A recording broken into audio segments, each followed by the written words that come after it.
Saludo a Raúl Feliz, nuestro especialista en temas económicos y financieros. Raúl, ¿cómo estás? Buenas noches. Buenas noches, Leo. Muy bien.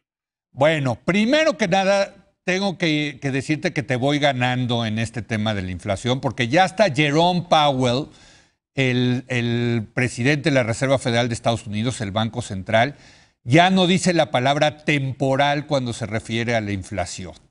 Y cada vez dice que le preocupa más. Entonces, sí te voy ganando, Raúl, en que resultó más permanente que transitoria esta inflación, ¿o no? No, no, pero bueno, todavía no ha caído la última campana, ¿no?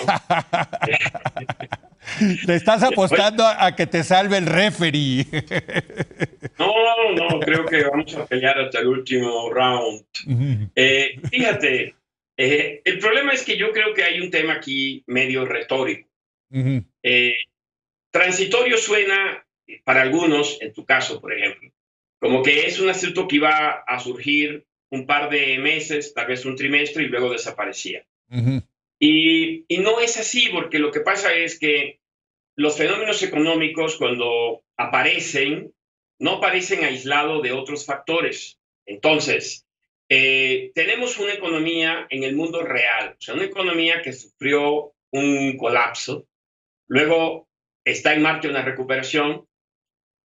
Lo que los economistas llamamos la brecha del producto se va cerrando gradualmente en la medida que la economía se va recuperando. En un primer momento tenemos distorsiones asociadas a choques de oferta, pero en la medida que la economía avanza, y además hay que entender algo, que la economía es, desde el punto de vista de un banquero central, es como el capitán de un barco de contenedores, Leo.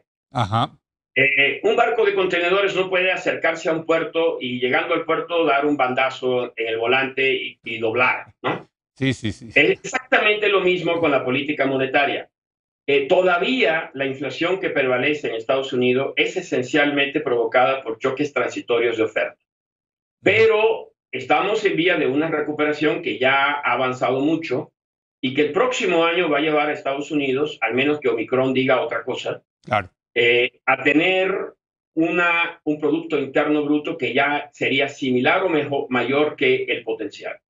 Entonces, el volumen de incentivos que tiene la economía ya no puede permanecer igual, Leo.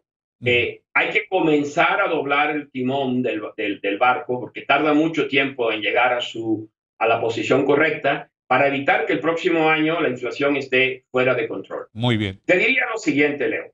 Hay dos escenarios a los que se puede asimilar lo que estamos viviendo.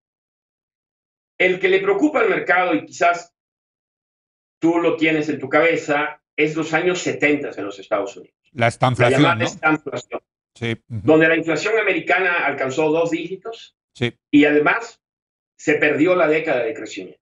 Ese sería el peor escenario que podríamos enfrentar. Correcto. Y recuérdate que en México la versión de esa estanflación la resentimos en el 82-83, con el colapso del modelo del presidente López Portillo.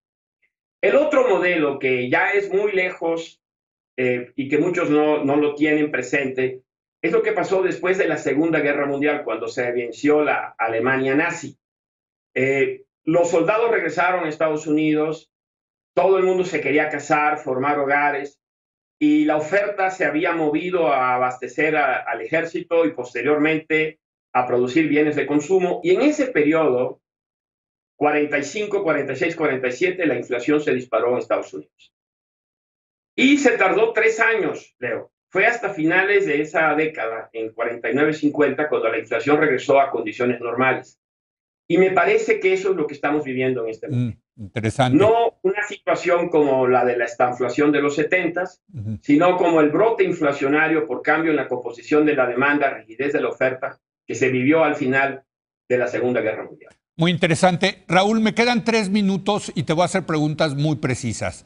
¿Se ha cambiado el pronóstico de crecimiento para este año? Ya quedan unos pocos días, pero entiendo que todos los expertos del sector privado dicen que vamos a crecer menos del 6% este año. Estoy hablando de México, desde luego. ¿Correcto? Yo creo que vamos a crecer alrededor de 5.5, por ahí más o menos. Sí. Para el año... Hay que decir, Leo, que eso se debe, porque ahora los expertos y yo mismo hemos bajado nuestra estimación. Sí. En parte porque la industria automotriz mexicana se ha visto empantanada por falta de chips para terminar autos. Okay. Desde julio, la producción de automóviles en México ha batallado para crecer. De hecho, en un año donde hay una demanda récord de autos, vamos a producir casi 1 millón menos de autos de lo que hubiésemos producido. Pero no es solo México. En el mundo entero se estima que hay unos 7, 8 millones de autos que no se van a poder producir por falta de componentes. Muy bien. Y lo mismo, ¿se han revisado a la baja los pronósticos de crecimiento para el 2022? ¿Es correcto? Es correcto, pero esto está en un terreno de mayor incertidumbre. Probablemente el Banco de México ha estimado ahora un 3.2%. Las encuestas locales de especialistas nunca fueron mayores al 3%. Sí. Y ahí permanecen.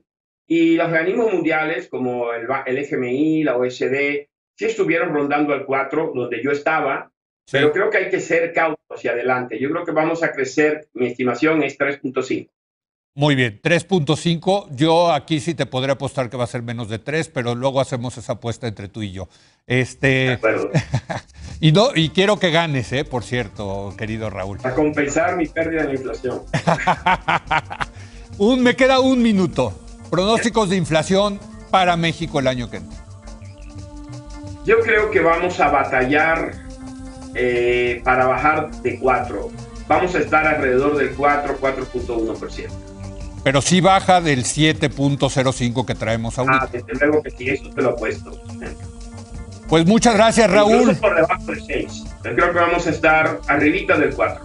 Bueno, pues muchas gracias, Raúl. Ahí luego hablamos para cruzar la apuesta, una buena cena con Raúl Feliz, que siempre es un gran placer hablar con él. Gracias, Raúl. Muy buenas noches. Buenas noches.